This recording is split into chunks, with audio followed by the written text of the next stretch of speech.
À l'automne 1991, ma mère Amalia Kafzesi est tombée malade. Elle avait de graves problèmes rénaux, pas même diagnostiqués. Les médecins albanais ne lui ont donné que 3 jours à vivre.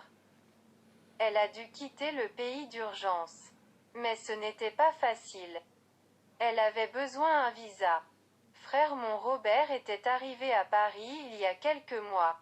Il avait remporté un concours du MIFA pour la bande dessinée et avait gagné avec le scénario « Bible ».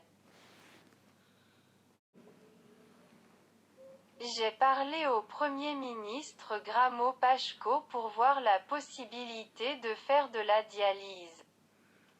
Mais il m'a coupé net en disant qu'il n'y avait aucune possibilité parce qu'il n'y avait qu'une seule machine de dialyse à l'hôpital et qu'il était occupé. Robert n'a pas eu la possibilité d'envoyer un fax pour un visa. J'ai rencontré le ministre des Affaires étrangères Sereki pour m'aider avec un visa français. Il m'a aussi coupé court que c'était impossible. Puis je suis allée à la résidence française et j'ai attendu dans la rue jusqu'à ce que l'ambassadeur de France vienne. J'ai attendu de 10 heures du matin jusqu'à 5 heures de l'après-midi lorsque l'ambassadeur Michel Bulmer, un homme aux cheveux blancs et charmant, est sorti de la voiture et m'a demandé très gentiment quel était le problème qui me tracassait. Après m'avoir écouté attentivement, il m'a dit que c'était une affaire d'humanité et qu'il m'aiderait. Je l'ai remercié, très touché par sa gentillesse. Le problème que j'avais avec ma mère était très urgent. Elle devait partir dimanche avec le dernier avion d'Air France qui ne venait plus en Albanie.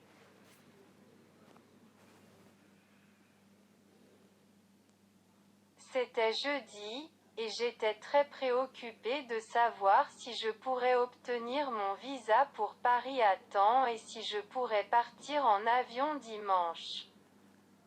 J'étais impatient et après samedi j'ai escaladé une clôture avec des policiers qui se souvenaient que j'entrais à l'ambassade. J'ai reçu une réponse en albanais que l'ambassade était en vacances. J'étais un peu démoralisée et je rentrais chez moi.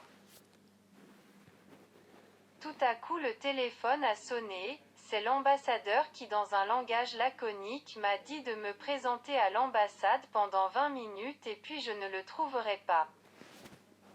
J'ai remercié l'ambassadeur du fond du cœur. Je ne me souviens pas avoir couru comme ça de ma vie. Quand je me suis approchée de l'ambassade, la police a été alarmée et a failli tirer en l'air pour m'arrêter. Il n'était pas à faute parce que peu de temps s'était écoulé depuis les événements célèbres des Albanais entrant dans les ambassades accréditées en Albanie pour se débarrasser de la dictature. À l'ambassade, j'ai été accueillie froidement par Evelyne Nuage, qui n'a pas été impressionnée par un fax de travail pour Robert du studio français Gobelin. Elle m'a un peu demandé ce que j'avais d'autres personnes en France. Un instant je me suis douté que l'ambassadeur avait changé d'avis et l'attaché cherchait une excuse pour refuser mon visa. Un instant ma mère est apparue devant mes yeux et j'ai répondu un peu ironiquement qu'en France j'avais beaucoup d'amis, par exemple Alain Delon, Jean Gabin, Jean-Paul Belmondo, Brigitte Bardot. L'attachée culturelle Evelyne Nuage a souri avec sympathie et a dit que ça suffisait.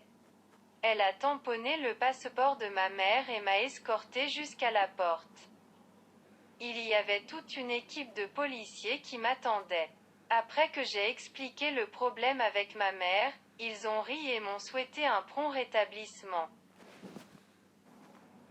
Dimanche à l'aéroport de Rina, Je suis parti avec Air France Mer vers Paris, vers la vie. Je n'en ai pas cru mes yeux quand j'ai entendu le bruit de l'avion et je l'ai suivi les larmes aux yeux quand il a disparu sur des nuages blancs. J'ai remercié Dieu de m'avoir donné cette opportunité. Mais j'ai donné à l'ambassadeur au grand cœur Michel Bulmer un nom que je n'oublierai jamais. À Paris, mon frère Robert a pris soin de ma mère, qui a fait beaucoup de sacrifices pour faire vivre ma mère, et a réussi à aider la médecine humanitaire française. Depuis les 3 jours que lui a accordé le médecin albanais en faillite, Amalia Kafzesi a vécu 17 ans à Paris, et pour cela, il faut remercier l'État français sans fin.